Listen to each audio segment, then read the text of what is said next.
You're good, yep, I was looking for Dean. No, I was supposed to come up there, yeah. No, we're gonna finish we had another meeting, we're gonna wrap it up. And then- All right. Are we good, Nate? You're good. Okay, declares out of executive session at 6:50 PM. And we've got, no action item here with the old business 3.1. So we'll move on, as far as I'm understanding, we'll move on to the next agenda item, is that right? Correct. 4.1 industrial recruitment. Yep. Drew?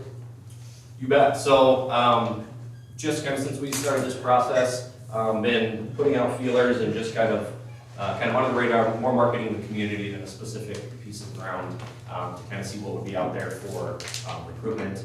Kind of like we talked about, you know, a lot of it plays into city vision. There's some opportunities out there that I think would merit additional conversation as to the direction that everyone wants to go. And just in the interest of kind of keeping some of those conversations slightly private, I'll speak pretty vaguely. But a few of the industries that we've talked to had a handful of kind of the run-of-the-mill ones that you think of. We have, I talked with one gentleman who was looking at currently doing a cabinet manufacturing, looking at expanding their facility. They're currently renting a warehouse that they're doing that, looking at actually doing the full production line. So those conversations they had, they mentioned Lennox as being one of their kind of target communities. So I think they'd be a good opportunity to look at for a location like an industrial park here in town. We've had conversations with some folks looking at doing some precast, kind of some concrete cement type projects. And they have a little bit of a green element to them where they take materials from recycled, either windmill blades or other things like that, to use in their concrete precast. So a little bit of a twist on just your traditional kind of concrete company.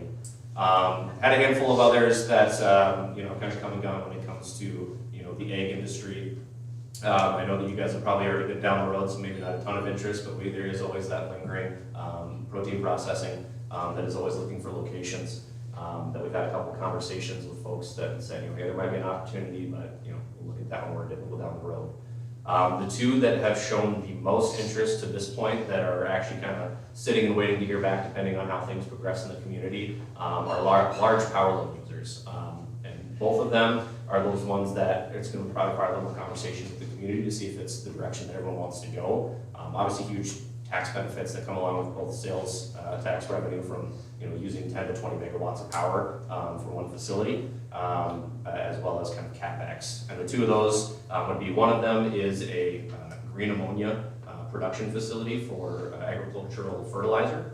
That one is about, just based on some of the projects we've looked at, looking at about a $22 million capital expenditure, using about 11 to 22 megawatts of power. So these two would be really dependent on working with both Excel as well as Southeastern, which both in the area with any load over 2 megawatts is a bit of a load. So we could work with both of those to try to get power out there. That one is interesting in the sense that it's green ammonia, in the sense that it's created using only water, air, and electricity. So there's no emissions or anything like that on the fact that they are creating anhydrous ammonia. And I believe right now, looking at the ordinance, that is a conditional use permitted use in the ordinance right now. The second one is one that I don't think is going to surprise anyone that it came up, would be a small AI data center. Has showed interest in being everywhere in South Dakota, but this one just being with your proximity to the interstate, data, power, and space, those kinds of things. This one that did reach out to us that I had a conversation with is a little different. I'm not sure exactly how familiar everyone is. I'm sure Scott could speak to this a heck of a lot better than I could. But there's obviously different variations of data centers ranging all the way up to your hyperscalers and your Bitcoin mining and those types of deals.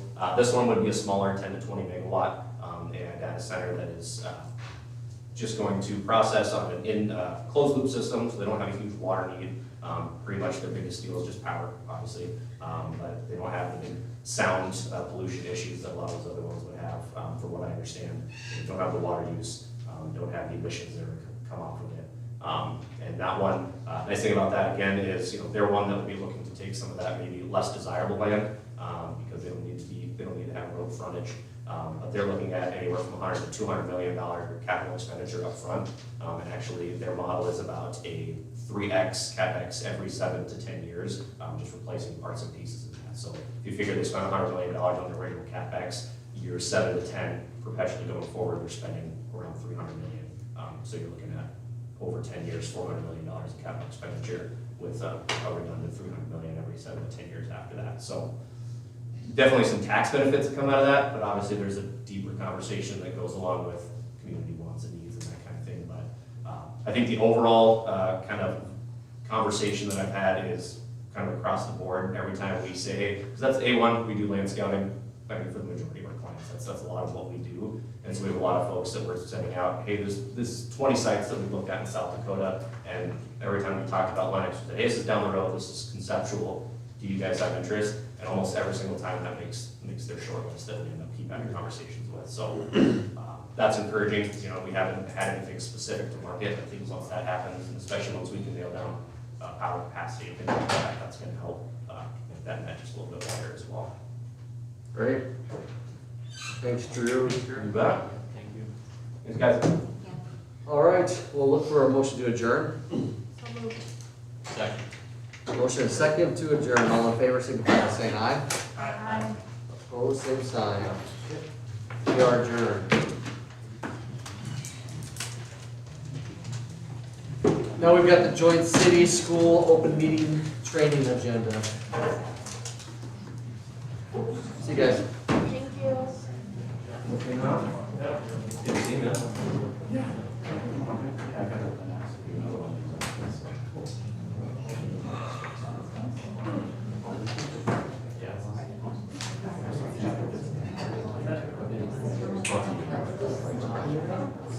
No, we gotta do that. I was gonna stick around. I, Listen to you. I,